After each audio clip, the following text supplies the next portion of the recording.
hay un afán de protección que luego pues, la realidad hace que no se cumpla como se pretende y hay mucho abuso en nuestro criterio de hoy en día con nuestros valores. Sí, pues obviamente no pueden hacernos sentirnos orgullosos, pero hay que conocerlos. Hay muchos abusos, no podemos estar orgullosos. Hasta aquí uno creería, esta es una condena hasta cierto punto tibia. La reacción a la derecha está siendo de calambrazo. Hoy, Falange Española le dice a el rey Felipe que se vaya al Machu Picchu. Hay que decirle a la ultraderecha que tiene que aprender un poco de geografía, que el Machu Picchu y México, en fin. Y a partir de aquí, el Partido Popular, que abofeteó a Álvarez cuando dijo esto, hoy se desmarca del rey. Pablo Collantes, Feijóo dice el rey se equivoca. En un primer momento dice Feijóo que no hay que sacar de contexto esa conversación, pero después asegura que no se puede hacer un examen en pleno siglo XXI de lo que ocurría en el siglo XV, que esto es un auténtico disparate. Juzgar ahora las acciones de España en ese momento, asegura que es un disparate y que él sí que está orgulloso del legado de nuestro país en Latinoamérica. Se puede comparar con ventaja cualquier actuación española durante la conquista como cualquier otra actuación de cualquier otro imperio de la época. Hacer ahora un examen en el siglo XXI de las cosas que ocurrieron en el siglo XV es un disparate. Yo estoy orgulloso del legado. Hagamos un poco de contexto, porque es que si no, sacando las cosas de contexto, llegamos al absurdo. Estoy completamente de acuerdo con Su Majestad el Rey en que no cabe pedir perdón por nada. Los españoles estamos muy orgullosos del legado que dejamos en Hispanoamérica. Lo importante es que la corona no favoreció que hubiera abuso, sino que protegía a los indígenas, hasta el punto de que eran ciudadanos exactamente igual que los españoles de la península. La reacción hoy del PP es sorprendente en dos tiempos. Feijóo dice que lo que ha dicho el rey es un disparate. Esther Muñoz dice que lo que ha dicho el rey es lo contrario de lo que ha dicho el rey. El Partido Popular hoy está en esta situación diplomática porque en el pasado el ministro Álvarez dijo exactamente lo mismo, dijo esto, 2025. Dolor e injusticia hacia los pueblos originarios. Hubo injusticia. Justo es reconocerlo hoy y justo es lamentarlo. Y entonces el Partido Popular pidió el cese, la renuncia, la dimisión y la expulsión. Todos esos términos se usaron para terminar con quien decían era el ministro más vergonzante de la historia, Pablo Collantes. Esto es lo que se dijo ahora, esto es lo que se dice antes. Hay coherencia, se sacude al rey porque se sacudió a Álvarez. En su momento, cuando Álvarez hablaba de injusticia, Feijóo dijo que no había nada de lo que avergonzarse, que él no se iba a avergonzar de la historia de nuestro país, pero que sí estaba avergonzado del actual gobierno. Y en el PP, en la Comunidad de Madrid, pidieron incluso la dimisión de Álvarez por unas palabras que, escuchadas ahora, suenan muy parecidas a las que está pronunciando, a las que pronunciaba ayer el rey. De momento, Isabel Díaz Ayuso, la presidenta de la Comunidad de Madrid, no se ha pronunciado. Que pidan perdón por lo que hacen ellos ahora. Yo no me voy a avergonzar de la historia de mi país. Me avergüenzo de la actualidad a la que nos condena este gobierno. Es un disparate lo que ha dicho el rey. A mí me ¿Cartáis que a lo mejor el que ahora sacudan al rey forma parte del acuerdo de gobierno con Vox en las comunidades? Que a lo mejor, aparte de ir contra las mujeres, aparte de ir contra el cambio climático y aparte de ir contra la inmigración, ahora hay que ir contra la corona, porque Vox estaba en ello. Ahora bien, yo me pregunto, ¿por qué ahora? Y si el gobierno era conocedor de estas cosas, es decir, si sabía que en estos momentos el rey iba a decir eso. Si este vídeo lo hemos llegado a conocer, lo hemos llegado a conocer es porque quieren que lo conozcamos. Que además no es un acto institucional, sino que es un disfrute. Efectivamente, Felipe VI para mí es una persona muy ponderada, evidentemente tiene un juicio muy formado, porque se ha educado y le ha instruido los mejores historiadores. Él habla, evidentemente, dice que hubo mucho abuso.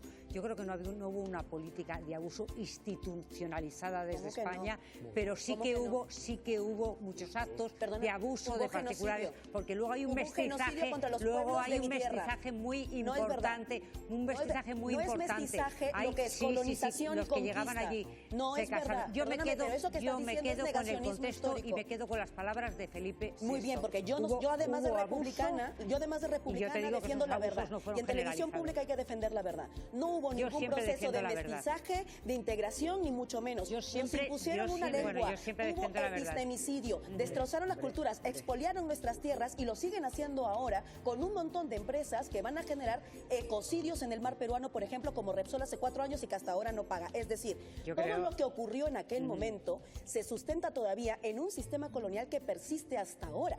Es decir, no solamente basta con una declaración, según tu ponderada, a mi juicio totalmente insuficiente, de Felipe VI. Estamos ante un momento en el que me parece muy bien que haya un reconocimiento de los hechos, pero el reconocimiento de los hechos no exige ponderación, exige decir que hubo un genocidio y reparar ese genocidio. Ha hablado de muchos abusos. O sea, yo creo que esto no ha sido la declaración incendiaria del año, pero la reacción sí está siendo incendiadia. La reacción a la derecha hoy está siendo vitriólica hasta el punto, ya digo, de mandar al rey al Machu Picchu.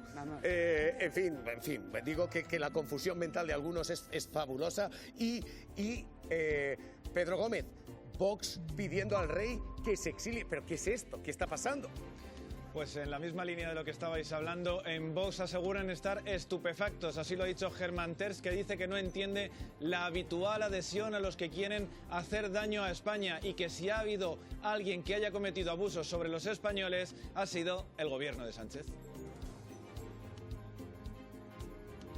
Señor, mi rey Felipe VI, con todo respeto le recuerdo que mucho abuso hay ahora por parte de un gobierno criminal que saquea a los españoles, ha corrompido toda la administración del Estado, roba sin pausa y además acosa, margina y agrede constantemente la institución de su majestad. Estamos estupefactos. En América hubo ante todo y más que nada un milagro civilizatorio lleno de generosidad. Francamente somos muchos los que no entendemos su formal y casi habitual adhesión a las tesis de quienes solo buscan daño y desprecio para la historia de España y el presente de los españoles. La empresa española en América fue la mayor obra evangelizadora y civilizadora de la historia universal, y eso lo hizo la corona española. Además, respetando los derechos y la dignidad de todos los súbditos de la corona entonces, tal y como por cierto se reflejó en el concilio de Isabel la Católica. Así que con eso pues... Esto es lo que hoy tenemos. Hoy está cargando contra el rey.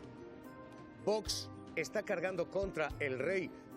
También el Partido Popular diciendo es un disparate. Y por supuesto, cuanto uno más a la derecha se mueve, más dura es la posición. Esto es Falange. Felipe, vete al Machu Picchu. Es un pequeño error de nada, 4.500 kilómetros, pero por lo demás todo bien. El Machu Picchu no está en México. Es tremendo lo que hoy tenemos, pero bueno, estamos en esta. La ultraderecha está absorbiendo a la derecha y estas críticas hoy al rey, esta barbaridad que estamos viviendo hoy. Lo preocupante no es la Falange, que siempre ha pensado lo mismo. Lo preocupante es esa alianza entre la derecha y la ultraderecha. Hay un dicho que dice que dos que se acuestan en el mismo colchón son de la misma condición. Y es lo que está pasando, de tanto cohabitar en el mismo colchón, el Vox y el PP se están volviendo hasta de la misma condición antimonárquica. A mí me parece que el rey ha dicho lo que tenía que decir. Es más, espero que cuando llegue su momento lo diga con más solemnidad y no se acostumbre como su padre a pedir perdón en el pasillo de un hospital. No, lo tiene que hacer de forma más solemne. Por ejemplo, el 12 de octubre, que tanto le gusta a la derecha, que lo hago. Hay que recordar que la Constitución dice que el monarca es el representante, digamos, máximo en las relaciones exteriores del Reino de España, sobre todo cuando se trata de países que pertenecen a su comunidad histórica, es decir, Hispanoamérica. Yo creo que esto va a ayudar además mucho, si se reafirma luego, a la reputación y a las buenas relaciones que necesariamente España debe de mantener con la comunidad hispanoamericana. Pero está arrastrando México está arrastrando Vox al Partido Popular, lo que está diciendo Aroca, está arrastrando Vox al Partido Popular a posiciones que nunca han sido del Partido Popular. El PP, Vox está siendo antimonárquico, el PP nunca. sin duda que le está castrando no solamente en este, sino en otros muchos asuntos. Pero a mí me sigue sorprendiendo ese nivel de polémica que hay cuando se está hablando de hechos ocurridos hace 500 años en España. Es una falta de madurez para interpretar objetivamente qué pasó en América, en lo que llamamos América Latina, en el siglo XV y en el siglo XVI. Es decir, me parece que es una sociedad inmadura que es capaz de discutir, que no es capaz de discutir razonablemente sobre lo que pasó. Lo que ha dicho el rey es una obviedad. Que hubo muchos abusos, claro que hubo muchos abusos. Y ha dicho otra obviedad, que es, desgraciadamente en España no somos capaces de hacer un análisis certero.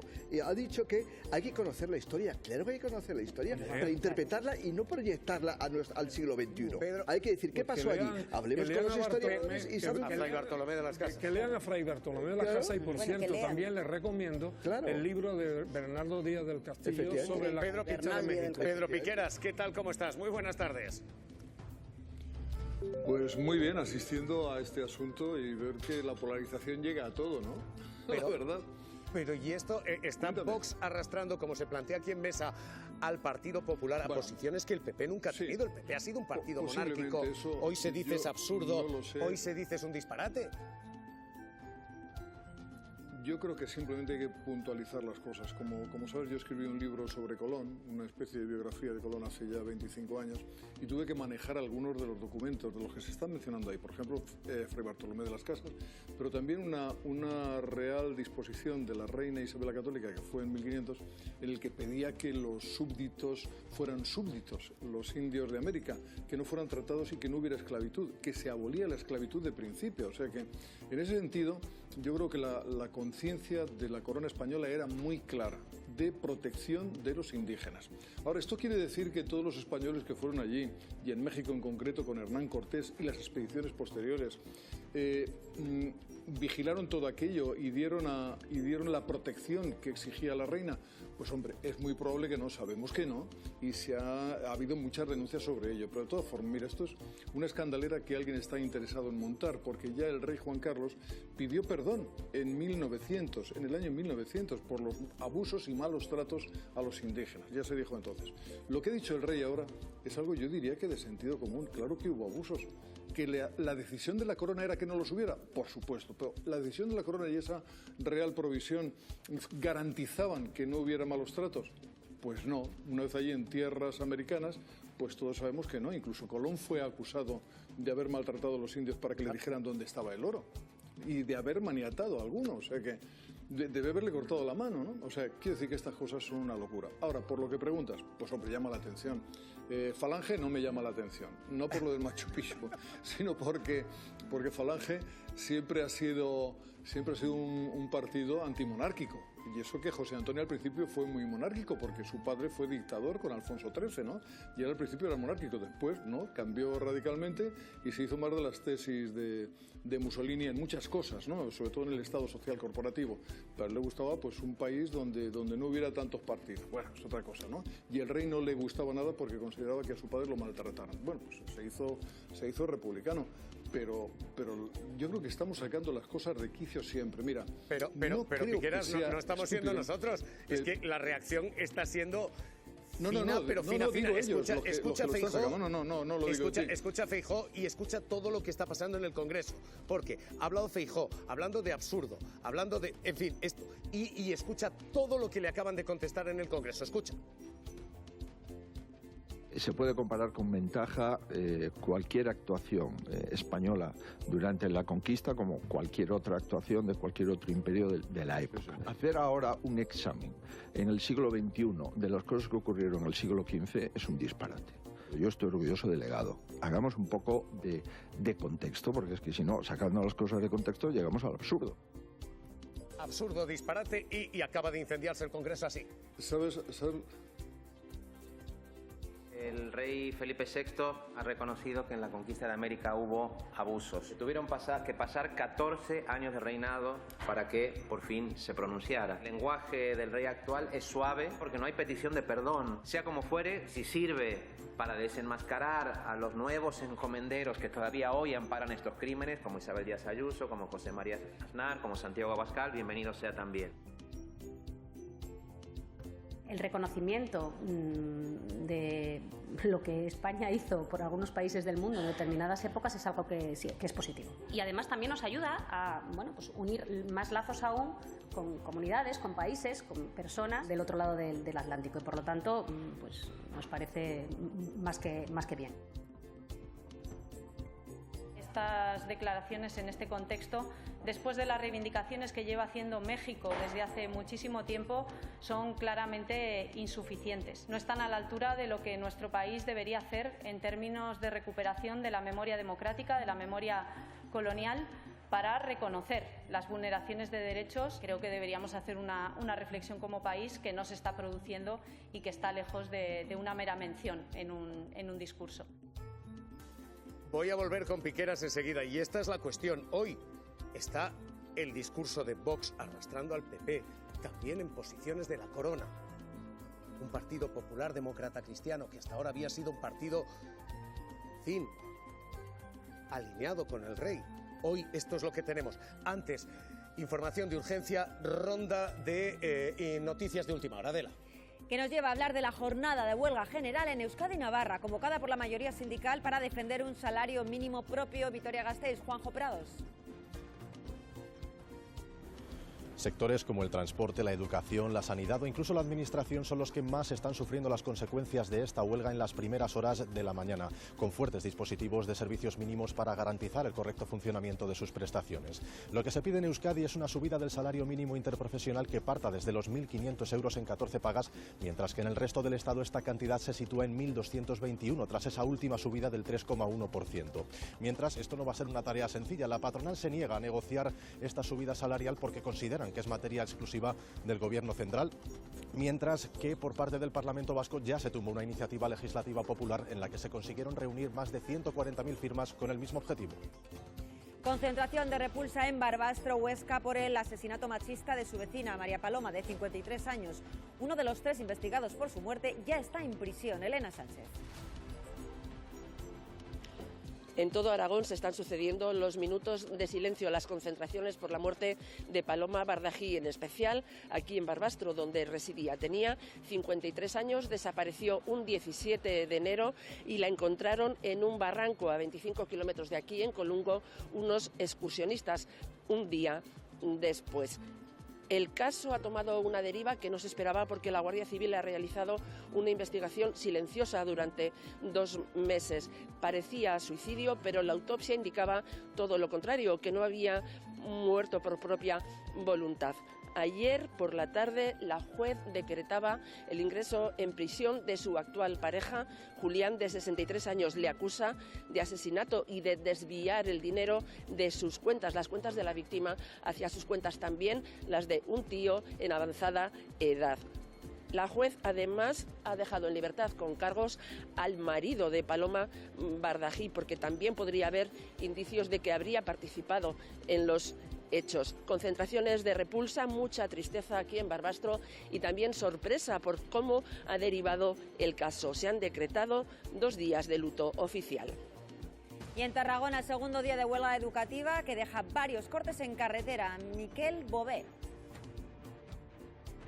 Millares de docentes han salido a las calles y carreteras de toda la provincia de Tarragona siguiendo la convocatoria de sus sindicatos mayoritarios y realizando marchas lentas junto con los tractores de Revolta Pagesa que se han sumado a la protesta con sus reivindicaciones agrícolas. Una huelga que culmina con la manifestación por el centro de Tarragona que pretende desactivar el acuerdo que el Departamento de Educación ha cerrado recientemente con los sindicatos minoritarios en la enseñanza, como son Comisiones Obreras y la UGT.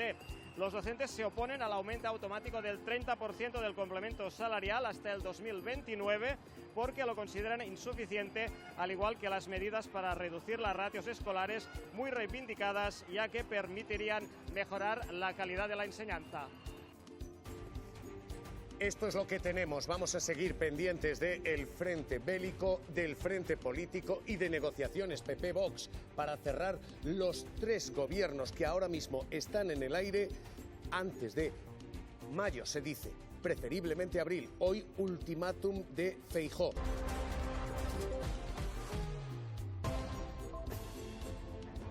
Piqueras Y está hoy la pregunta, te estaba planteando, sí. Tenemos al Partido Popular arrastrado a posiciones de Vox.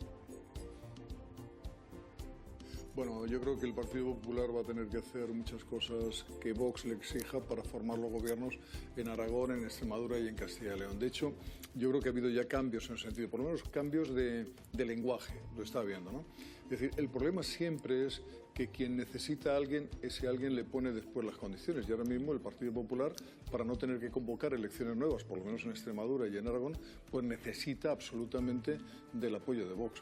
Yo creo que veremos muy pronto pues una reunión por todo lo alto entre Abascal y Feijóo, eso casi seguro, vamos a darlo por hecha, que la habrá para decidir desde Madrid lo que se va a hacer en cada uno de los gobiernos regionales, los gobiernos autonómicos, ¿no? Eso casi seguro. Mira, hay una cuestión de referencia y esto es una ola que viene, es decir, yo creo que democráticamente pues todos deberíamos mirar lo que hacemos, lo que pensamos, el tipo de sociedad que queremos para el futuro, pero hay una ola, mira, cuando llegó Felipe González al poder, ¿quién gobernaba en Francia? Mitterrand. Cuando llegó Aznar, ¿quién gobernaba en Francia? Jacques Chirac. Ahora mismo hay una ola de derecha y extrema derecha que está avanzando y por eso se está produciendo también esa ola, ¿no?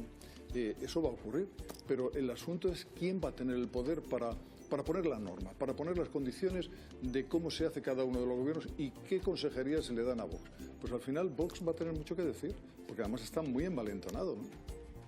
Pedro Piqueras, cuídate y te mando un abrazo fuerte.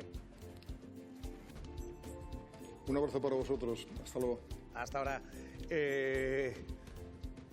Yo digo de verdad, nunca pensé que Núñez Feijóo fuera a criticar posiciones de la Pero yo creo que hay que escuchar, si me permites, yo creo que hay que leerte íntegramente las palabras de Felipe VI, porque ha dicho exactamente lo que ha dicho Piqueras, lo que he dicho yo.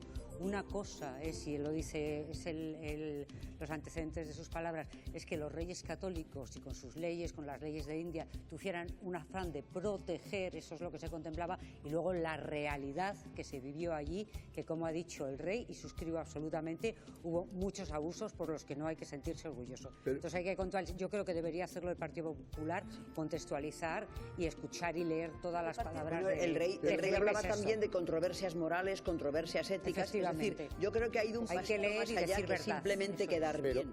Pero estáis todos en las palabras del rey. A mí me sorprende el efecto de las palabras del rey. Yo creo que no hay un gran debate sobre lo que ha dicho y creo que es comúnmente aceptado que aquel no fue nuestro mejor momento en la historia, que hay cosas de las que hay que avergonzarse en aquella etapa histórica. Pero más allá de esto, lo sorprendente es que el PP se echa es que se le deje fuera de juego. Se echa las manos a la cabeza. El contexto tiene que ver, yo lo ha señalado, no sé si de manera explícita Piqueras, ¿no? El contexto es un contexto de negociación del PP con Vox, no solamente de cara a estas tres comunidades autónomas, sino al futuro mirando a la Moncloa y desde luego con un peligro que es que si se verifica, como parece verificarse, que al final va a ser Feijóo y Abascal entre los dos quien decida el futuro de Aragón, de Castilla y León y de Extremadura, quien está seriamente en peligro dialéctico, y os aseguro que le produce pánico, es que esa impresión se traduzca en Andalucía. Moreno Bonilla tiene ahora mismo pánico de que la imagen que se dé sea que en una reunión de Abascal y de Feijóo se pueda decidir también el destino de Andalucía. Y por eso hay este problema dentro de la propia organización del Partido Popular. Y por eso este señor, me refiero a Feijóo, cede y jura lo que haga falta. Si tiene que declararse momentáneamente contra la monarquía por seducir a Abascal y a la extrema derecha, lo va a hacer. Y hoy toda la extrema derecha está saltando de alegría porque todos juntos están criticando al rey por algo que todos sabemos y que debería haber dicho ya como mínimo hace 20 años. Y no hemos escuchado todavía a Ayuso. Todo es mucho más sencillo. Vamos a ver. A Vox desprecia la historia. No tiene ningún interés saber qué pasó en el siglo XV, en el siglo XVI o en el siglo XVIII. Es decir, el concepto de imperio español forma parte de su guerra cultural. Lo mismo que reivindica al Cid, reivindica al imperio eso que hemos llamado el descubrimiento de América. Simplemente por eso, que si no tiene ningún interés histórico. Yo creo que nosotros como analistas, y el rey lo que hace con muy buen criterio es acertar cuando dice que hay que conocer la historia. Lo demás son guerras culturales. Es decir, yo creo que darle importancia a Vox, esto no tiene nada que ver. Esto es una guerra cultural como la reivindicación del CID, 1000 años después. No es solo un tema de batalla cultural y no solo es un tema táctico, aunque estoy muy de acuerdo con lo que plantea Aroca. Hace tiempo ya creo que deberíamos asumir que el Partido Popular ha dejado de ser un partido de derechas. El Partido Popular lleva siendo parte del bloque de ultraderechas hace tiempo ya. En el último congreso, de hecho, ellos mismos lo anunciaron en los mensajes que estaban dando. No hay una contradicción interna en el Partido Popular. Vox lo que ha logrado es eso, es canibalizar del todo el partido que tenía, que parecía un partido democristiano, como decía Javier, y que hace mucho ha dejado de serlo. Esa es la postura. No está incómodo realmente Feijóo. Obviamente él quisiera tener la hegemonía de todo el bloque de derechas, pero no le resulta tan incómodo. Yo creo que no es tan homogéneo. Yo creo que el PP no es tan homogéneo como dices. Tiene mucha más variedad, mucha más riqueza ideológica. Feijóo manda muy poquito en la línea ideológica del Partido Popular. Y se nota cada vez que sale Ayuso, enmienda la plana y el pobre Feijóo no sabe dónde esconderse. Acaba de hablar el gobierno y en la lectura del gobierno está siendo esta. Lo acaba de decir el Masaiz, que es, oiga, ¿dónde se pone Feijóo?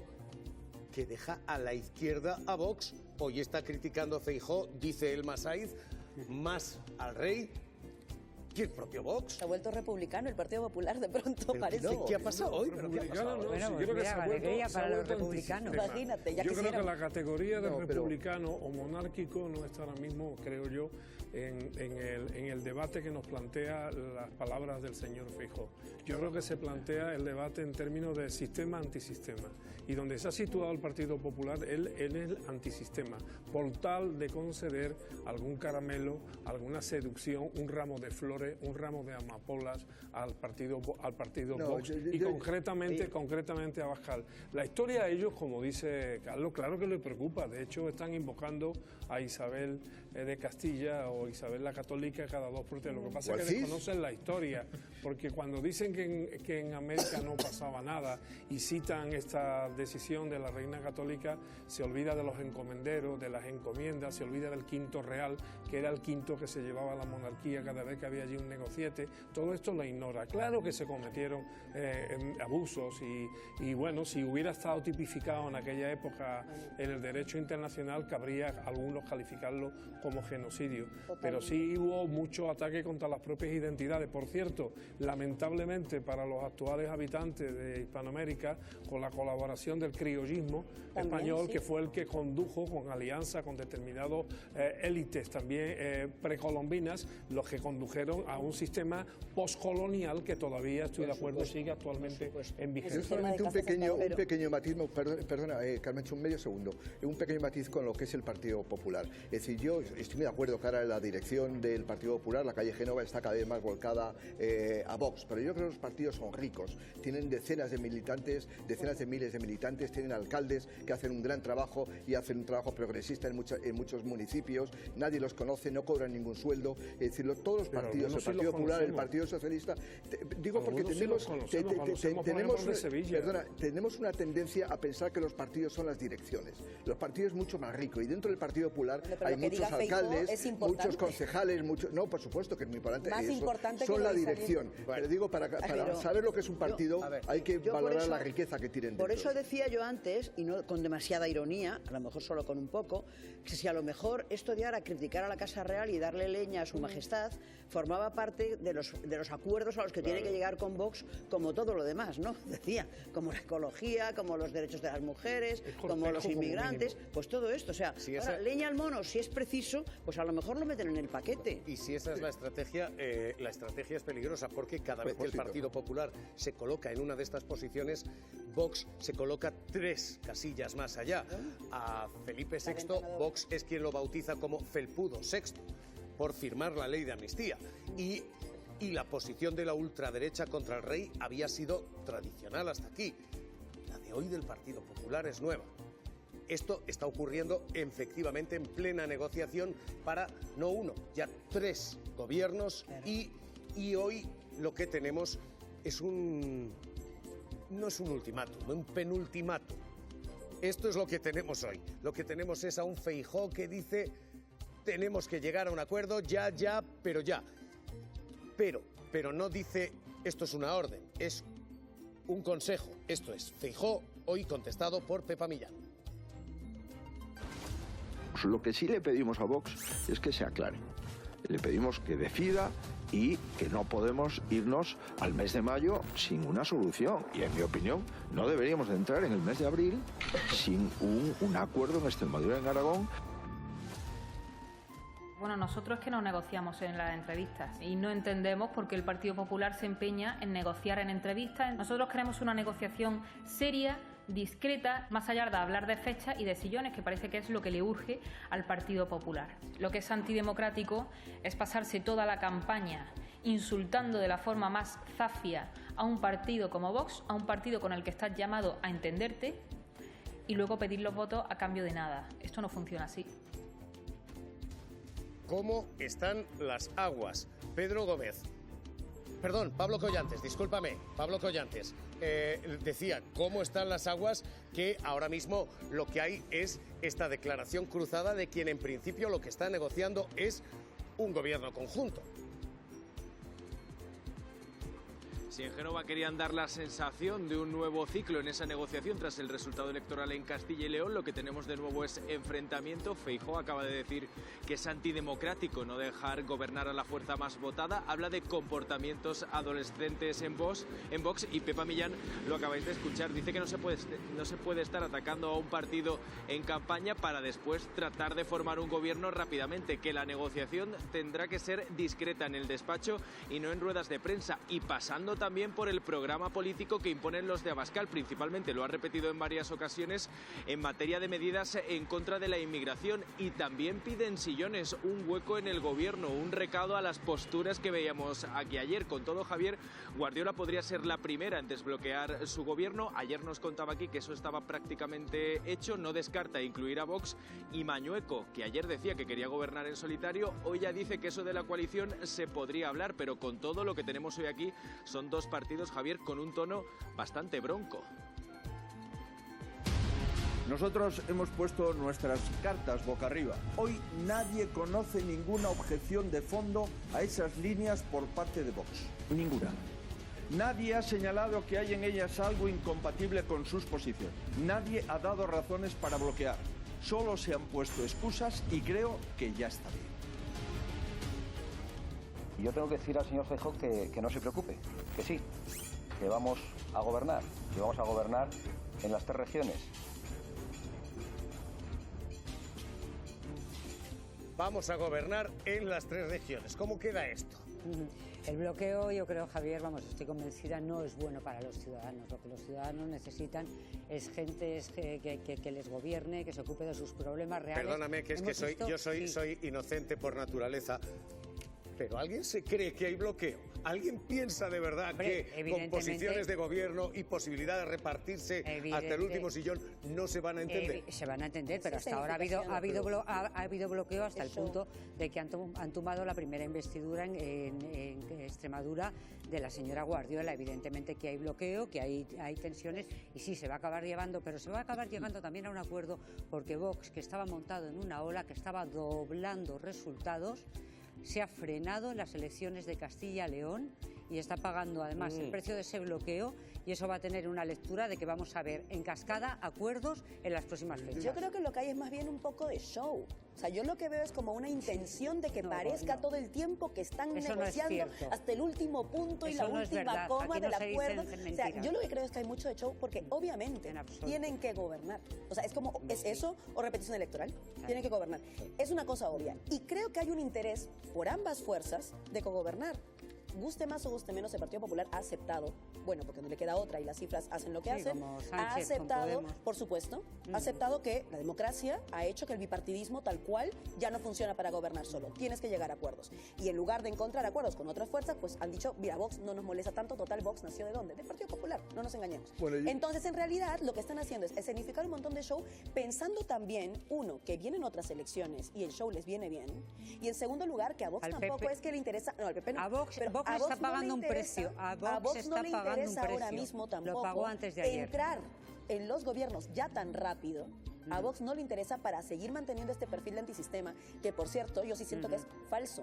Vox es lo más prosistema que ha habido toda la vida. Lo que pasa es que escenifica con un altoparlante que por si acaso es muy rebelde, pero su rebeldía es tan cierta como mi pelo rubio. Ese es el tema. A ver, ese es el tema.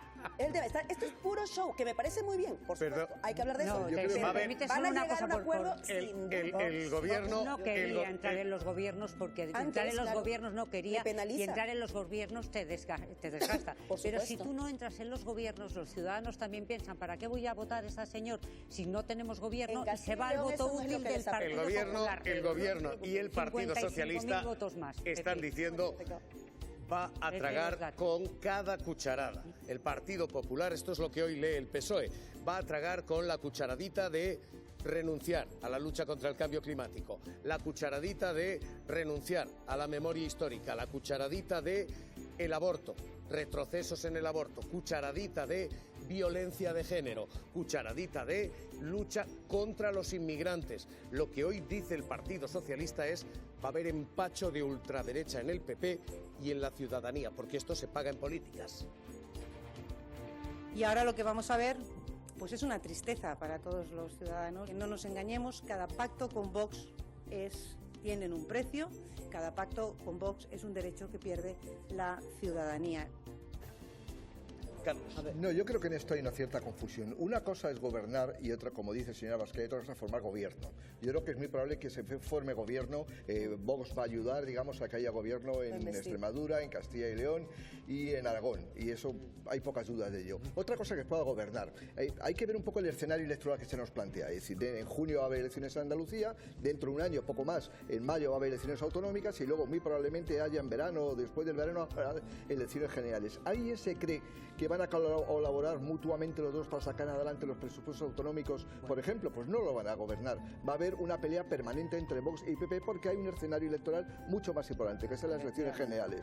¿Que va a formar gobierno? Sí, no tengo ninguna duda. Pero gobernar no van a poder hacerlo y me cuesta creer incluso que saquen presupuestos adelante en algunas comunidades autónomas. De momento el PP, con este blanqueamiento de Vox, porque claro, nos duela o no nos duela, Vox se convierte en el tercer partido de este país. O sea, bueno, es tal cual, los y eso electores lo han no dicho, lo podemos evitar. Bueno, eso lo han dicho los electores. No olvidemos que a lo mejor quieren que Vox se desgaste, Vox ahora se hace el chulito y entra, y luego se ha marchado de todas las comunidades donde había formado gobierno. Cuando no le interese se marchará.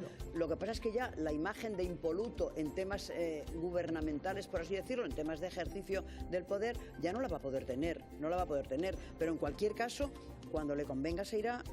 Lo que el PP no quiere es repetir elecciones, ni siquiera la fórmula valenciana de bueno, te apoyo. Y entonces han ido tragando, porque Mañueco ayer decía que él quería gobernar solo, y hoy ya no le parece tan mal. Por supuesto que en Extremadura siempre han querido gobernar con Vox. Hay un precio político, pero lo que hay sobre todo es un precio ciudadano. Vamos camino de esto. Si la opción de gobierno, tanto nacional como regional, es PP-Vox, vamos camino de se acabó luchar contra el cambio climático, se retrocede en el aborto, fin a las leyes con violencia de género, hay un retraso, perseguimos a los inmigrantes, ¿esto es lo que viene? Hay un retraso ideológico y de conquistas sociales en la alianza entre el Partido Popular y Vox. Eso es lo que resulta yo creo que además es muy claro. Las últimas declaraciones de Feijóo han sido clarísimas. Ha dicho cartas boca arriba, no hay incompatibilidad entre lo que yo propongo y lo que propone el Vox. Luego está todo cantado ya, o sea, comparten el mismo ideario y el mismo programa. Lo que no lo quieren decir abiertamente, pero ya lo están diciendo, lo están verbalizando. Pero Javier, perdona, esto no es un debate ideológico, es un reparto del poder. Para mí no. Hay dos cosas distintas. Sí, no, claro que es ideológico. En el debate del poder siempre hay una ideología. Claro. Y detrás de esto hay una ideología ultraderechista y anticonstitucional.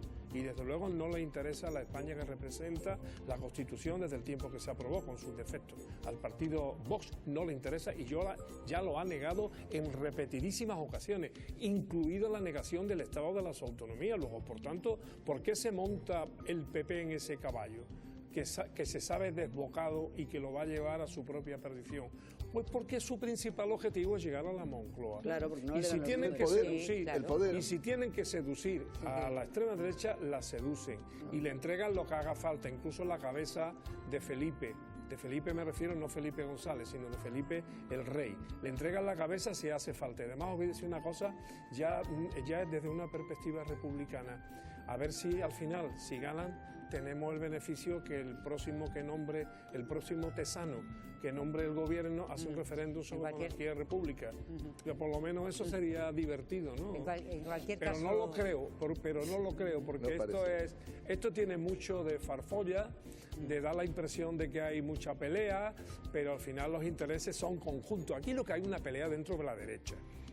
¿Y quién manda dentro de la derecha? Es decir, aquí se están peleando los dos por el mismo ramo de flores. O sea, ¿quién va a llevar el ramo de flores y quién lo va a tirar para atrás? Es decir, ¿quién va a ser el novio y quién va a ser la novia?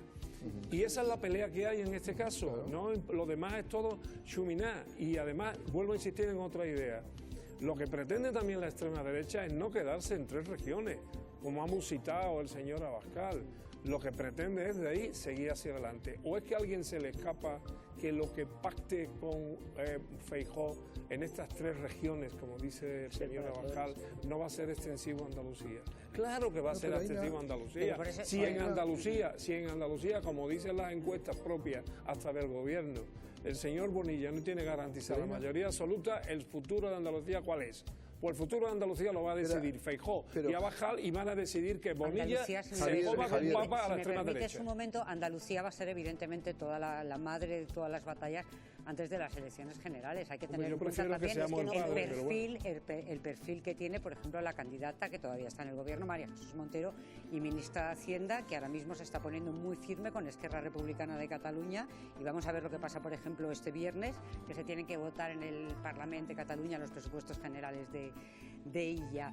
Yo diría, fíjate, que hemos visto la historia de este país, lo digo muy rápido, hemos visto partidos, como hemos visto Podemos, que se disparó, hemos visto Ciudadanos, que tenía opciones de gobierno, y Podemos iba en una ola doblando, y a mí el domingo, insisto, pasó algo importante, ese ir en esa ola disparado se ha empezado a frenar, y aquí hemos visto desaparecer o diluirse muchos partidos que también iban a llegar al gobierno. Por si acaso, parece que nos hemos olvidado. Esos son los sueños húmedos de Feijóo y del Partido Popular. Pero mira, ayer lo contaba Revilla, que estabas tú en la entrevista. Cuando no te quita el pañal, el sueño húmedo se convierte en una infección de orina. Lo digo porque a Feijóo le conviene quitarse el pañal, porque lleva con ese pañal húmedo mucho tiempo. Y no se acaba de enterar que por mucho y por muchas flores que le conceda Abascal no va a cambiar, Pero Javier, porque es cuña de la misma madera. Carlos, que el gobierno consigue. Javier, si me permites, hay una diferencia. Vox y PP son lo mismo en muchísimas cosas, pero en este caso, en términos electorales, de técnica, digamos, más a corto y medio plazo, hay una diferencia sustancial. Mientras el PP ahora necesita a Vox para poder consolidar su poder autonómico, Vox no puede traicionar, digamos, su principal discurso contra el Partido Popular. Es el bipartidismo corrupto el que nos ha gobernado desde el año 77. Por lo tanto, en la medida que entre en el gobierno, va a agotar su propio mensaje para sus militantes. Por eso yo estoy convencido que cualquier tipo, cualquier tipo de gobierno que pueda haber de coalición entre el Partido Popular y Vox va a ser tormentoso, porque Vox necesita permanentemente agitar el que es el bipartidismo corrupto del que ha gobernado este país. Ese es su discurso desde que nació Vox. ¿Por qué se insultan tanto? ¿Os imagináis lo que diría la prensa observadora capitalina si se produjesen esos insultos entre el Partido Socialista y su izquierda, como se han autodefinido antes? Bueno, eso es la izquierda dentro del gobierno. ¿Imagináis que se dijeran las cosas que se dicen entre ellos? O sea, ¿qué diría la observación de la prensa capitalina? Esas mesas de redacción furiosas, sudando, diciendo cómo se están peleando. Hasta aquí, seguimos leyendo y actualizamos información ya. La venganza de Irán se desata.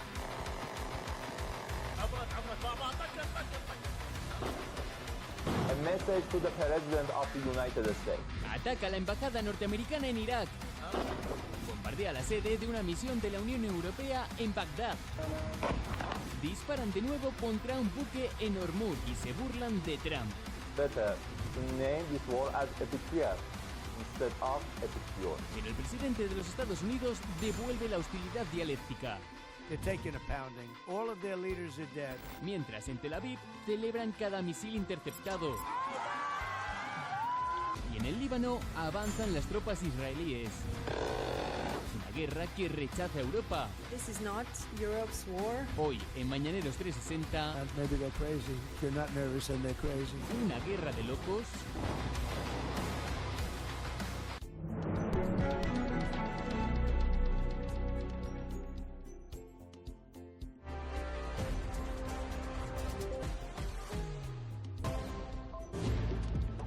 Dos y 20 de la tarde, esto es lo último. Primero, Israel dice haber matado a Ali Larijani, el hombre que negoció acuerdos de paz, la posible vía diplomática asesinada por Israel. Eso ahora mismo complica la guerra. Segundo, esa imagen, esa guerra se extiende a pozos petroleros y a tanqueros, hoy en Emiratos Árabes. Tercero, factura a esta hora el petróleo disparado otro día más. 4% está subiendo. Y cuarto, escudo social. El gobierno acaba de anunciar que libera 11 millones de barriles de petróleo para intentar bajar el precio del crudo. Esta es la crónica de una mañana muy movida de nuevo en el frente bélico, con Larijani muerto, dice Israel, y con consecuencias infinitas para el conflicto y para nuestra cartera. Vamos a acudir inmediatamente a todos estos puntos en poco más de 2 minutos. La venganza de Irán se desata.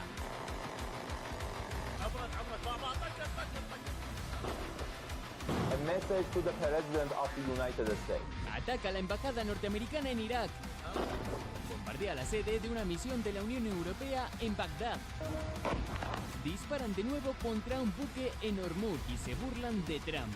Better to name this war as epic fear instead of epic cure. Pero el presidente de los Estados Unidos devuelve la hostilidad dialéctica.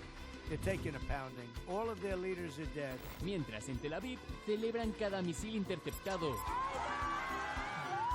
Y en el Líbano avanzan las tropas israelíes. Una guerra que rechaza a Europa. This is not Europe's war. Hoy, en Mañaneros 360... Maybe they're crazy. They're not nervous and they're crazy. Una guerra de locos.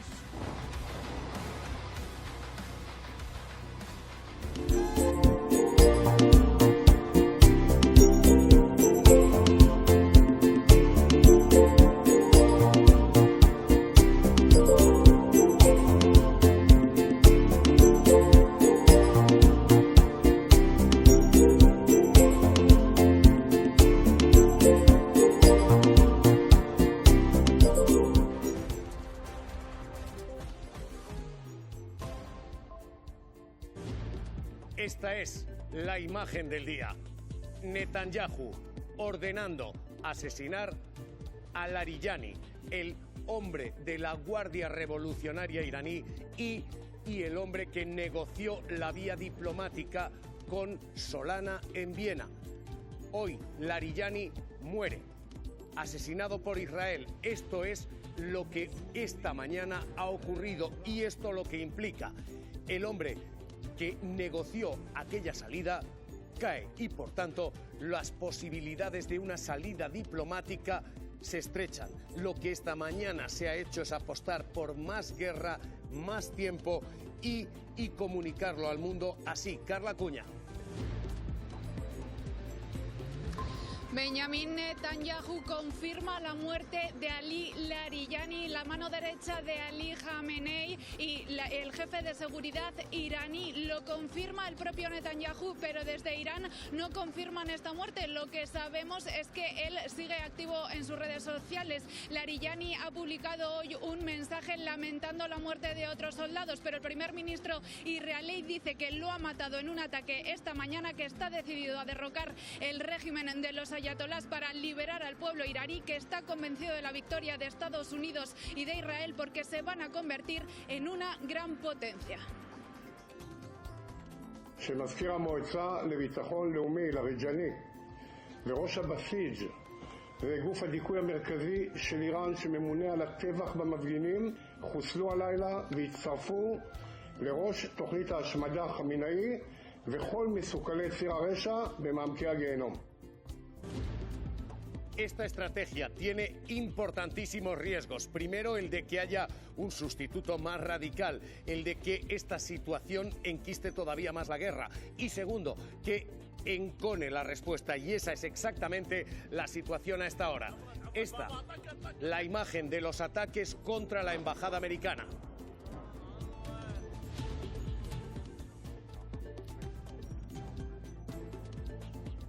Irán disparando contra la embajada de Estados Unidos, combate, como están viendo,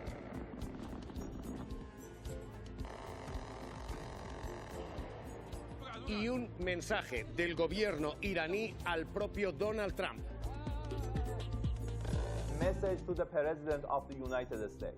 The outcome of war cannot be determined by tweets. It's determined in the field, the very place where you and your forces do not dare to approach, and you can only talk about it in your tweets. It's better to name this war as epic fear. La guerra se enquista, las posibles salidas diplomáticas se cierran y sobre el terreno el bombardeo continúa y se intensifica hasta el punto de que esta misma mañana hemos vivido esas bombas en Beirut. Allí está Ethel Bonet. Ha habido bombardeos durante nuestras conexiones en directo. Situación ahora, Ethel. Sí, pues precisamente el último de estos bombardeos que hemos visto ha sido muy cerca de la carretera, la antigua carretera del aeropuerto, y este ha sido un claro mensaje no solamente a Hezbollah, sino también al Líbano, porque Israel ya dijo que si el gobierno libanés no desarmaba a Hezbollah, ellos iban a empezar a atacar infraestructuras civiles. En el parte de guerra, siguiendo en el sur del Líbano, pues ahora hemos tenido el debut de lo que es la división número 37, que está actuando junto con la división 91 y también lo que son las tropas de Golani, que estas fueron las que estaban desplegadas en la Franja de Gaza, y ahora estas tres divisiones están adelantando, están poniendo las primeras botas sobre el terreno en el sur del Líbano. Aparte de esto, ha habido esta mañana un ataque con drones que ha herido a 5 soldados, y uno de ellos, el Ministerio de Salud libanés, ha confirmado que ha muerto, y esta sería también la primera baja, en este caso de un militar, y el gobierno libanés y el ejército han dejado claro que esta es una guerra contra Hezbollah y no contra civiles. Pero lamentablemente solamente hay 400 muertos por parte de Hezbollah, 100 niños, y el resto pues son civiles. Esta situación ahora mismo encona el conflicto y dispara sobre el petróleo, como van a ver. Esto es Emiratos. Hoy, tanqueros que estaban en puerto ardiendo. Instalaciones petroleras, como ven, el impacto sobre el terreno está siendo esto. El crudo vuelve a convertirse en objetivo. Irán dispara precisamente para utilizar el precio del petróleo como arma de guerra, y está consiguiéndolo. El crudo sube un 4% a esta hora. El petróleo vuelve a encarecerse y España anuncia medidas. Hoy el gobierno dice va a liberar 11,5 millones de barriles para bajar el precio del petróleo. Más oferta para que el crudo y la gasolina sea más barata. Lo que tenemos es que liberar esos 400 millones de barriles durante los próximos 90 días, desde el día 11 de marzo, una cantidad en la que a España le corresponde el 2,9%, eso supone 11,5 millones de barriles, 12,3 días de consumo nacional. Básicamente se trata de una medida que es importante porque lo que trata es de amortiguar la tensión en los mercados. Todo esto mientras el gobierno prepara el escudo social el viernes. Hoy ha habido Consejo de Ministros. El gobierno dice está todavía negociando medidas. Cristina Cañedo. Sí, porque en ese plan van a incorporar las aportaciones de todos los grupos y todos los sectores con los que están hablando. Será el propio Sánchez el que explique el plan el viernes después del Consejo de Ministros, un plan que va a ser perimetrado y que va a estar focalizado en contener los precios tanto de los combustibles como de la energía. Aquí se ha hablado del gasoil, de la gasolina, de los fertilizantes o del precio de la luz, pero estamos menos expuestos que durante la guerra en Ucrania, por eso van a quedar fuera medidas generalizadas como el IVA de los alimentos o esa petición de los socios de Sumar de contener también el precio de los alquileres. Vamos a hacer todo lo que sea necesario, un escudo social energético a los sectores más vulnerables, peleando para incluir una limitación de los márgenes para que ningún operador económico aproveche esta situación. Queremos que vaya también la prórroga de los contratos de alquiler. El Gobierno plantea, lo decía el ministro Bustinduy, establecer límites a las subidas oportunistas, las que ocurren cada vez que hay una crisis. Y eso ahora mismo señala y mira al surtidor, donde el litro de gasolina está ya por encima de los 2 euros como paisaje generalizado. Esto ya no es una excepción. 2 euros el litro, Renata Rota, empieza a ser paisaje habitual. Sí, desde que comenzó el conflicto, el precio del diésel se ha incrementado un 28%. Es prácticamente el doble de lo que lo ha hecho el precio de la gasolina. Unas subidas que se notan en gasolineras como esta. Estamos en un barrio popular de Granada, el Zairín, donde, como veis, el precio del gasóleo premium se paga hoy el litro 4 céntimos por encima de los 2 euros. Una barrera, la de los 2 euros, que también ha superado en esta gasolinera la gasolina 98. Se resienten así los bolsillos de quienes cogen el coche a diario, por supuesto también de los transportistas y de los taxistas, un gremio que elige a conciencia esas gasolineras en la que repostan a diario, y hasta en esas los precios se han disparado. Todo esto ocurre el mismo día en que el gas se dispara y el butano también. La botella, la bombona de butano sube un 5% y Sara Torremocha. Sí, Javier, hoy tocaba revisión bimensual del precio máximo de venta al público de la bombona de butano y se ha incrementado este 4,9% que comentabas, muy cerca a solo una décima del 5%, que es el tope marcado tanto de subida como de bajada del precio. Eso supone que el precio de la bombona de butano está al máximo de 16,35 euros. Eso supone 77 céntimos más que lo que costaba en el día de ayer. ¿Por qué se ha producido esta subida? El Ministerio para la Transición Ecológica lo explica en parte por esta subida del 16% de fletes de los costes de transporte y de logística, también por el incremento de las materias primas en un 3,2% y también por la apreciación del euro respecto al dólar en un 1,2%. Con todo este escenario, Donald Trump primero intenta escalar todavía más el conflicto, pide a la Unión Europea, amenaza a la Unión Europea para que se sume al conflicto en el estrecho de Hormuz. Acaba de haber otro portazo a Trump. Trump exige a los aliados que participen en esta guerra. La Unión Europea, Kaja Kallas, acaba de decir no es nuestra guerra. Vuelve a reiterar esto, sede de la Unión Europea, María Escolar, la Unión Europea.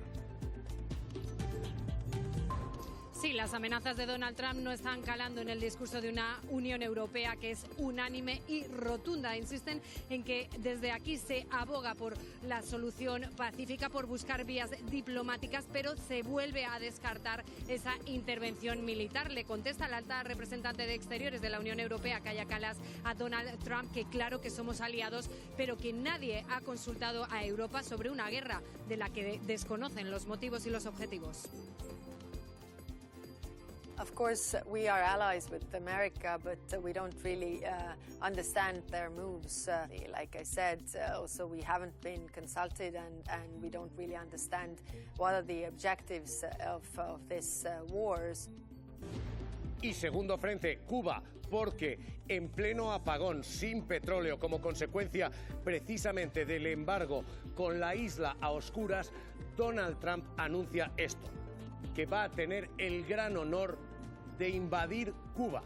Esto es lo que dice, de conquistar, es literalmente el término que utiliza un presidente que aspiraba al Nobel de la Paz, va camino de convertirse en el Nobel de la Guerra. You know, all my life I've been hearing about the United States and Cuba.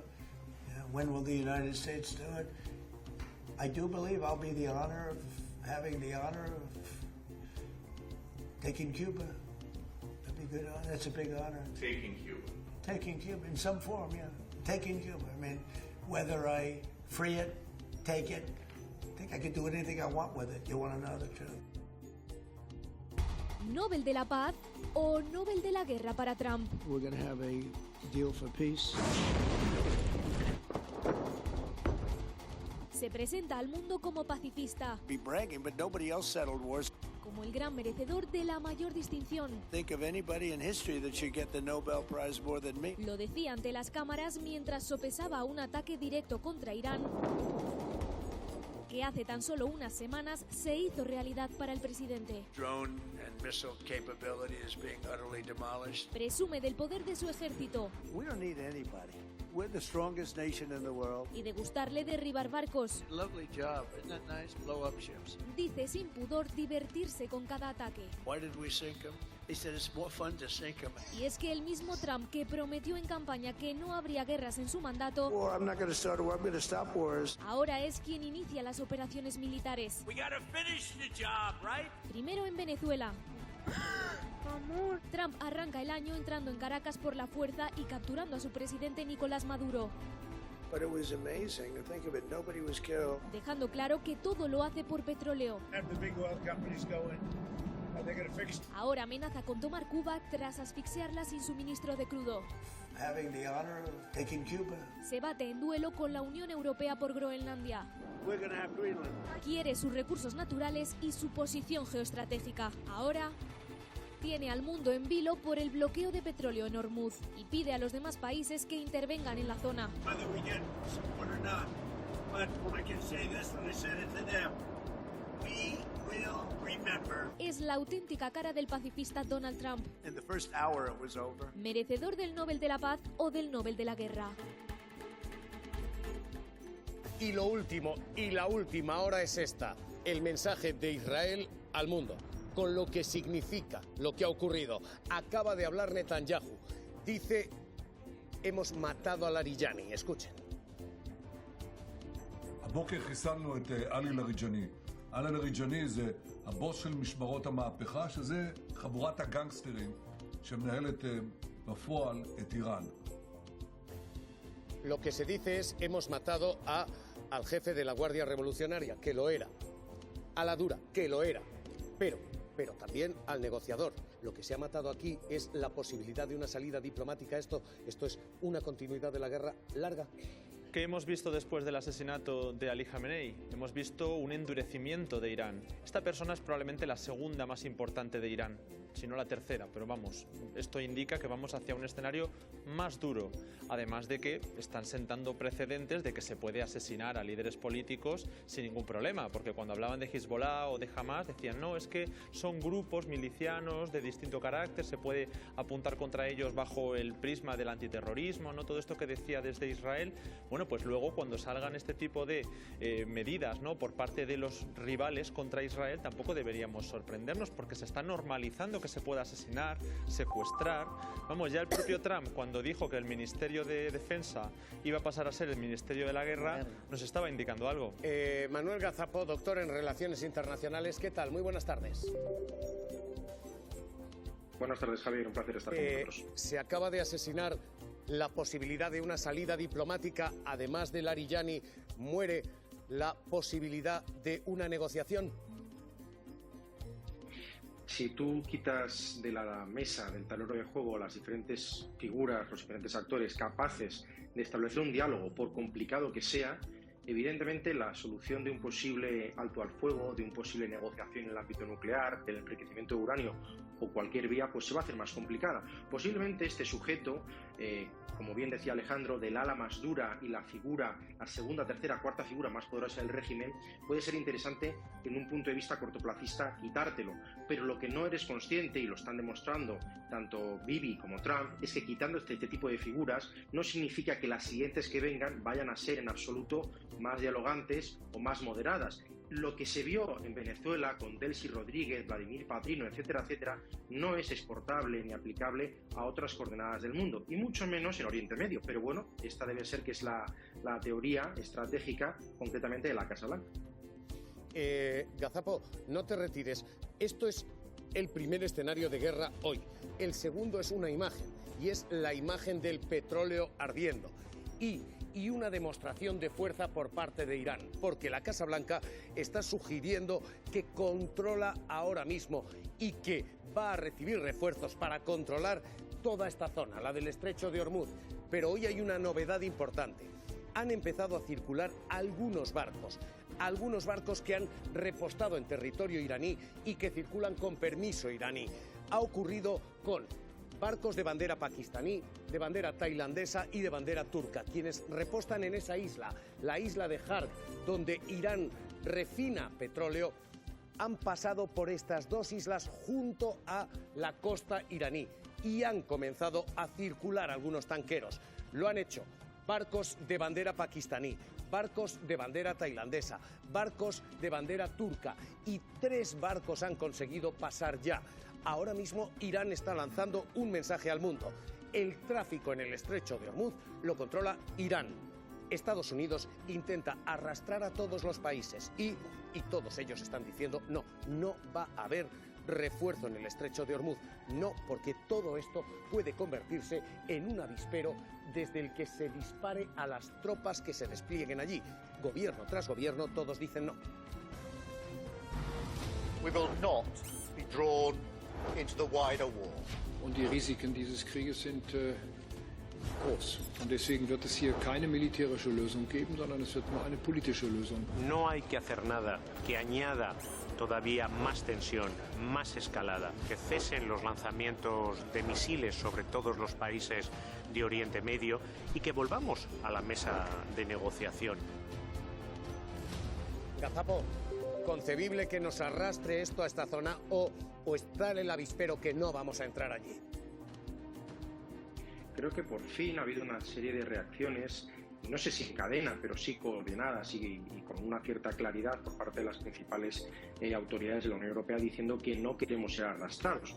Pero más allá de que esto pueda cambiar de un día para otro, porque es verdad que las capacidades de motivar o activar a los aliados cambian de un día para otro, especialmente con la capacidad de presión que tiene Washington, hay que entender una cuestión, Javier, y es que todas las acciones de política exterior que está desarrollando la Casa Blanca con Donald Trump en este segundo mandato tampoco han sido demasiado exitosas, más allá de los grandes titulares. Como bien decíais en el vídeo previo, empieza el año entrando en Caracas, se quita Nicolás Maduro, pero realmente el control del país y el control de la región no ha conseguido echar a su gran enemigo geopolítico, que es China. Intentó quedarse con Groenlandia. Conseguimos reaccionar por parte de la Unión Europea con determinación, no lo consiguió. Quiso desbaratar al régimen iraní, no lo ha conseguido y ahora tenemos un gran conflicto geoeconómico, humanitario, que no importa a nadie, y energético en el estrecho de Hormuz. No tengo muy claro, Javier, verdadera y sinceramente, cuál es el planteamiento real, más allá de los grandes titulares, para la galería de Donald Trump y de su administración, porque los éxitos no están sobre la mesa, sobre la realidad real. Es más, lo que tenemos son fracasos que, como tú bien decías, generan guerras y que pueden acabar arrastrándonos a todos. ¿Puede haber uno más? Escucha lo que ha dicho Trump, dispuesto a invadir Cuba. Dice esto. You know, all my life I've been hearing about the United States and Cuba. When will the United States do it? I do believe I'll be having the honor of taking Cuba. That'd be good. That's a big honor. Taking Cuba. Taking Cuba in some form, yeah. Taking Cuba. I mean, whether I free it, take it, I think I could do anything I want with it. You want to know the truth? Puedo tomar Cuba, puedo hacer lo que quiera, Gazapo. ¿Va a invadir Cuba a Estados Unidos? No creo que haga falta. Simplemente la presión económica, la ausencia de oxígeno desde el punto de vista del petróleo energético ya está condenando desde hace décadas, desde hace años, a excepción de ese espacio de diálogo que abrió Barack Obama a Cuba, a La Habana. No hace falta invadirla. Ahora bien, ¿somos capaces de normalizar, Javier, este tipo de declaraciones? Quiero decir, porque ponderamos, como no puede ser de otra manera, el régimen radical islamista que tiene Irán, ponderamos la política exterior agresiva y belicista, expansionista de Vladimir Putin, criticamos lo que hace Xi Jinping desde Pekín, es decir, lo que hace China con Taiwán o lo que quiere hacer en un futuro, criticamos lo que hace no sé, Kim Jong-un en Corea del Norte u otros tantos líderes, por supuesto, absolutamente aberrantes. Y sin embargo, naturalizamos y compramos, incluso algunos aplauden este tipo de declaraciones por parte del hegemón mundial, del líder del mundo libre, en este caso Estados Unidos, con Donald Trump, cuando dice que quiere taking Cuba, es decir, conquistar Cuba. Si normalizamos esto, el problema ya no es la caída del régimen internacional o del orden internacional, es que entramos ya no solo en el darwinismo de la ley del más fuerte, sino que podemos apagar la luz y abandonarlo todo, porque si aplaudimos esto, y insisto, esto lo normalizamos, como se dice el refrán, si ves las barbas de tu vecino cortar, por las tuyas a remojar. Manuel Gazapo, doctor en Relaciones Internacionales, cuídate, gracias y un abrazo. Un abrazo, Javier, cuídate. Esto es lo que tenemos en el primero de los frentes abiertos en lo internacional. El segundo está teniendo un eco doméstico inesperado. El rey ha hecho públicas unas palabras, una conversación en torno a México, admitiendo lo que México pedía, que hubo abusos durante o desde 1492 en adelante. Esto parecía que, en fin, era natural después de que lo hubiera hecho el rey Juan Carlos, después de que lo hubiera hecho el ministro Álvarez. Hoy esto está provocando electroshocks políticos en la derecha. Atentos a, primero, el vídeo que despliega la Casa Real. Deja ver esto. Hay un afán de protección que luego pues, la realidad hace que no se cumpla como se pretende y hay mucho abuso en nuestro criterio de hoy en día con nuestros valores. Pues obviamente no pueden hacernos sentirnos orgullosos, pero hay que conocerlos. A partir de aquí, la respuesta de la derecha, toda la derecha, está siendo desautorizar las palabras del rey, incluido un Partido Popular, Pablo Collantes, que hoy dice que esto es absurdo. En Génova parecen enmendar al rey. En un primer momento Feijóo dice que no hay que sacar de contexto esa conversación en la que Felipe dice lo que dice, pero después dice que no se puede hacer un examen en pleno siglo XXI de lo que ocurría de las acciones de España en el siglo XV, que eso es un auténtico disparate. Y Feijóo dice estar orgulloso del legado de España, de nuestro país, allí en Latinoamérica. Se puede comparar con ventaja cualquier actuación española durante la conquista como cualquier otra actuación de cualquier otro imperio de la época. Hacer ahora un examen en el siglo XXI de las cosas que ocurrieron en el siglo XV es un disparate. Yo estoy orgulloso del legado. Hagamos un poco de contexto, porque es que si no, sacando las cosas de contexto, llegamos al absurdo. El movimiento del Partido Popular hoy parece competir con una ultraderecha, Vox, que está cargando contra el rey, o Falange hoy, que está diciendo Felipe, vete al Machu Picchu.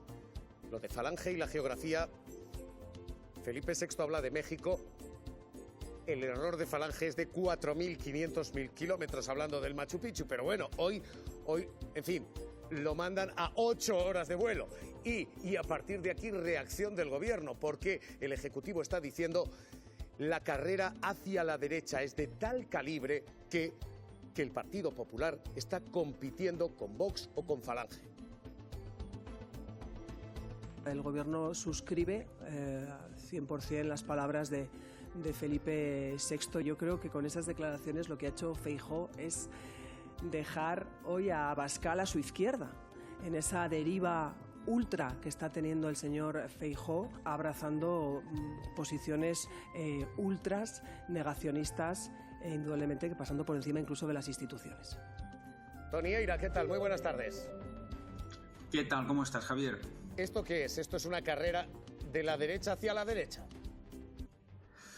Bueno, y esto es una muestra más de cómo, para que luego digan que solo hay nacionalismos periféricos en España, y cómo se practica el nacionalismo español al máximo nivel y digamos, desde lo más alto de las instituciones, ¿no? O desde instituciones como partidos que en teoría son de gobierno. Yo creo que el rey lo que ha hecho ha sido pues lo típico de la monarquía, decir sin decir o decir a medias. Es verdad que, digamos, lejos de la solemnidad que reclamaría lo que España perpetró en América Latina en su día, pues han sido unas palabras pues como interpretadas en clave de improvisación o suaves, etcétera. No le ha querido dar un empaque de solemnidad que seguramente es lo que merecerías. Todos sabemos que además lo ha hecho a rastras, en cierta manera también para esa cumbre iberoamericana de la que se espera que participe México y que México dice que no lo va a hacer si no hay una disculpa, y ante eso, ante solo enseñar la patita un poco, pues ya la reacción es extrema, ¿no? Es decir, es esa idea del orgullo patrio herido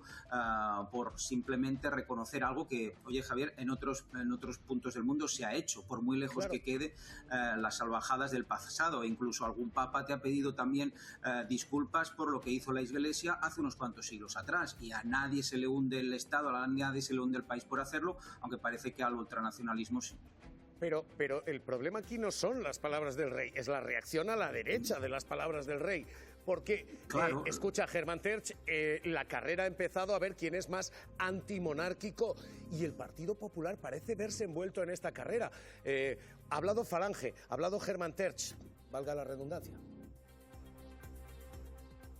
Señor, mi rey Felipe VI, con todo respeto le recuerdo que mucho abuso hay ahora por parte de un gobierno criminal que saquea a los españoles, ha corrompido toda la administración del Estado, roba sin pausa y además acosa, margina y agrede constantemente la institución de su majestad. Estamos estupefactos. En América hubo ante todo y más que nada un milagro civilizatorio lleno de generosidad. Francamente somos muchos los que no entendemos su formal y casi habitual adhesión a las tesis de quienes solo buscan daño y desprecio para la historia de España y el presente de los españoles.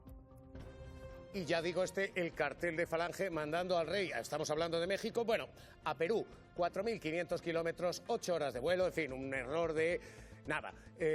Tony Eira, lo que hay ahora mismo es una batalla a la derecha de ver quién es más antimonárquico.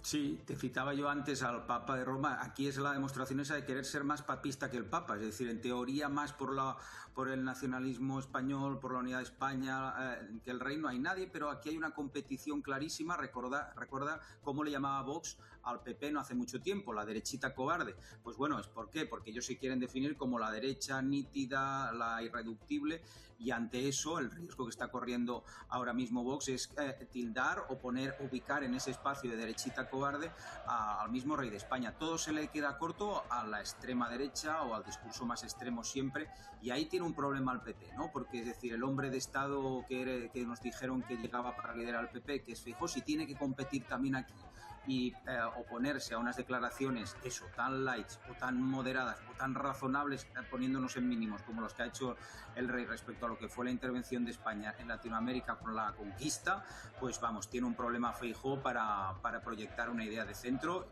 y yo creo que la tiene ya desde hace algún tiempo. Tony Eira, cuídate, gracias y un abrazo fuerte. Gracias, Javier, buen día. Batalla aquí y ahora mismo la competición servida.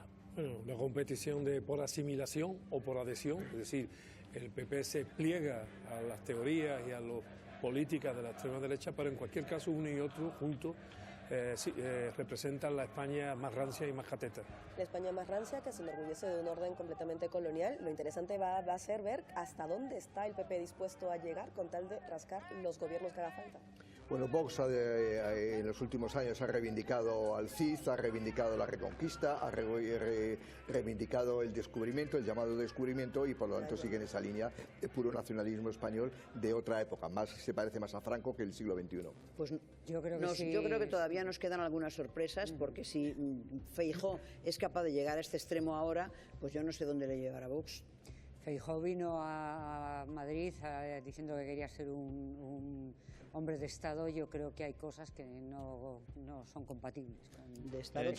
Yo que he seguido muchos conflictos internacionales, te digo que no es nada extraño que un gobierno, una sociedad y unas élites rechacen o al menos reconozcan los crímenes de regímenes anteriores. Normalmente no solo no es extraño, sino que es habitual, porque no es, a salvo que estés reivindicando el imperio como una cosa actual, que no creo que nadie lo esté haciendo. No creo. Bueno, hoy la vida política está tan revuelta que esto es lo que hoy nos sirve la derecha. El rey es un rojo.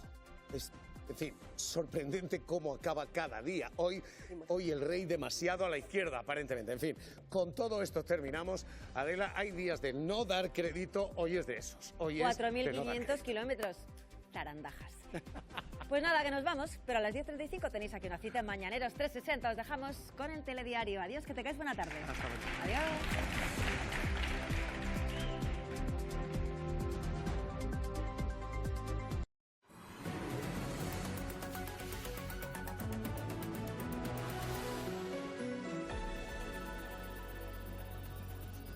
Israel asegura que ha matado al jefe de seguridad de Irán, Ali Larijani, poderosa figura de la cúpula de los ayatolás. En ese mismo ataque, Israel da por muerto al jefe de la fuerza paramilitar Basij, responsable de la represión en el país. Hola, ¿qué tal? Muy buenas tardes. La muerte de estos dos importantes líderes sería el mayor golpe al régimen tras la caída del líder supremo de Ali Khamenei al comienzo de la ofensiva. Teherán ha distribuido una nota supuestamente manuscrita por Larijani, pero el equipo de Radio Televisión Española en Irán tiene información de última hora. Fuentes no oficiales han confirmado a Televisión Española la muerte de Ali Larijani en un ataque de Israel.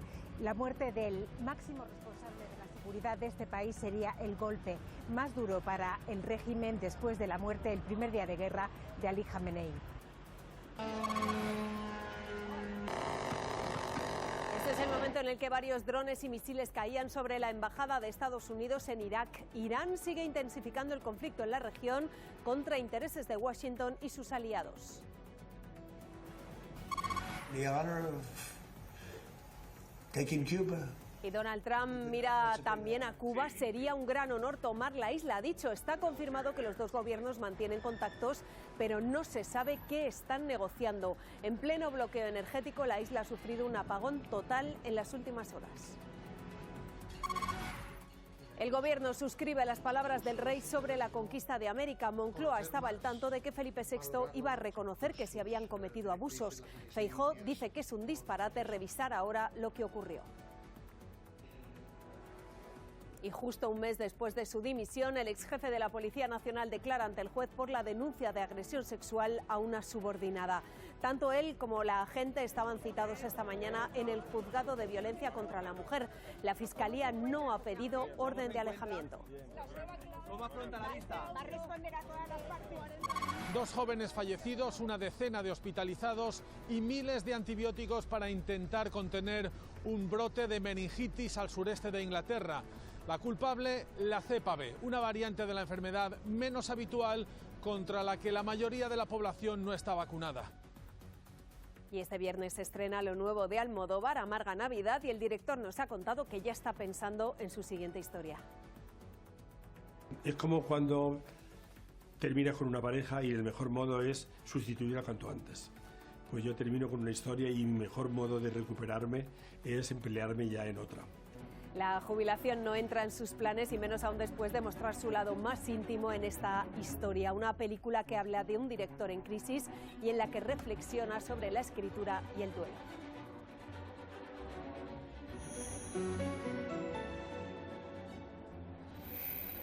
Este hombre es Ali Larijani, es el máximo responsable de seguridad del régimen iraní. Israel asegura que lo ha matado, era una pieza clave dentro de la cúpula dirigente y se había convertido de hecho en una de las figuras más activas, más visibles de Irán, frente a un líder supremo, Lara Siskar, que no tiene presencia pública.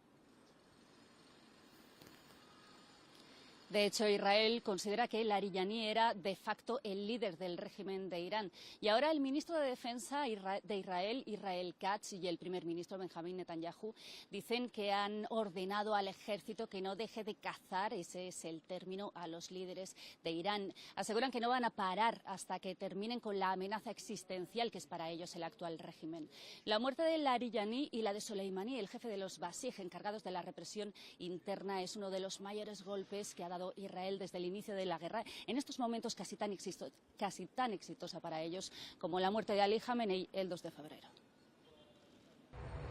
Según nos confirman fuentes iraníes no oficiales, Ali Larijani habría muerto en un ataque de Israel en las últimas horas. Larijani era el máximo responsable de seguridad en este país y su muerte constituye un duro golpe para el régimen, posiblemente el más duro después de la muerte de Ali Khamenei en el primer día de guerra. Recordemos que Ali Larijani apareció junto al presidente Pezeshkian en la fiesta del último viernes de Ramadán, el pasado viernes, entre la multitud en un gesto desafiante de cara al enemigo.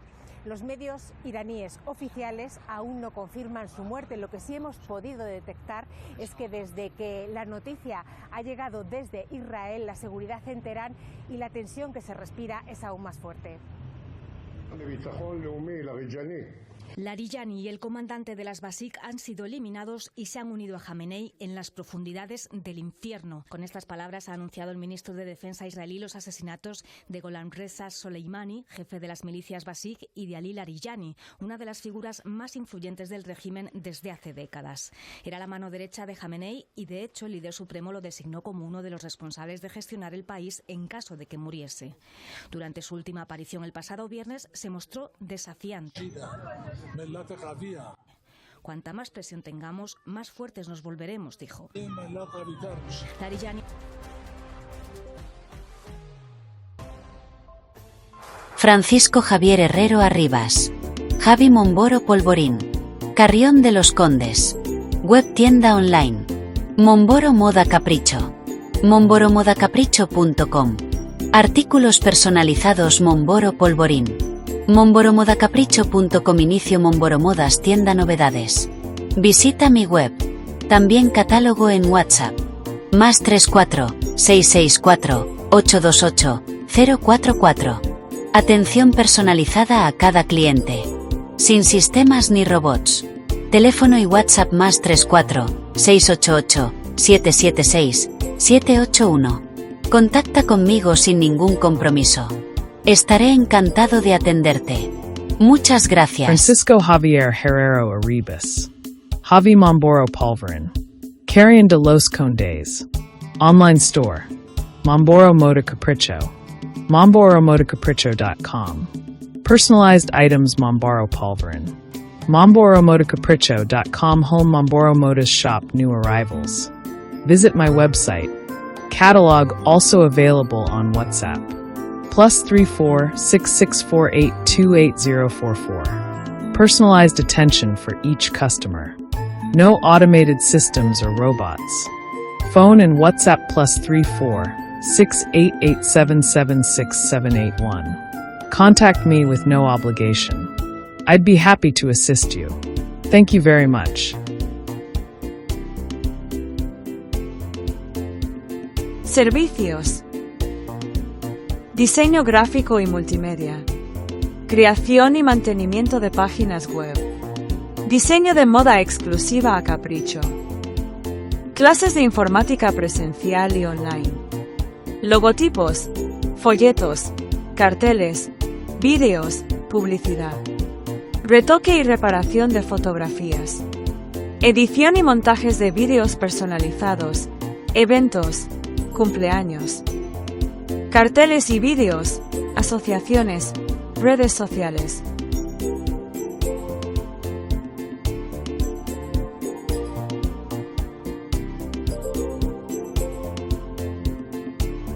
Solicita información sin compromiso.